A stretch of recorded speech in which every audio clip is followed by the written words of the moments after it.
Welcome to the Slop Temple. We pray this video helps. You start inside the Google Docs app with your document open. Tap the three-dot menu or the formatting icon near the top.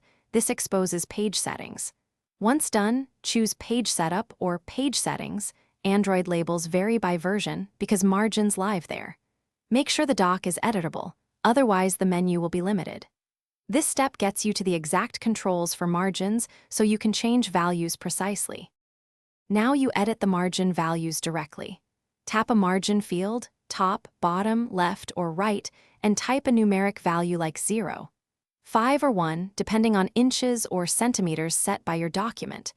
If the app shows a drop-down for units, pick the unit you prefer, otherwise convert values mentally. As you enter numbers, you can visually scan the document to confirm spacing. Make sure to repeat for all 4 margins to keep layout balanced before saving. Finish by tapping Apply or OK so the new margins take effect, then scroll through the document to confirm headings and page breaks still look correct. If something looks off, use Undo or re-enter previous numbers. Also verify whether margins were set in inches or centimeters. If margins won't change, update the Google Docs app, clear its cache, or open the doc on desktop where page setup is more robust. That single troubleshooting step solves most issues quickly. Thanks for watching. Consider subscribing if we helped you.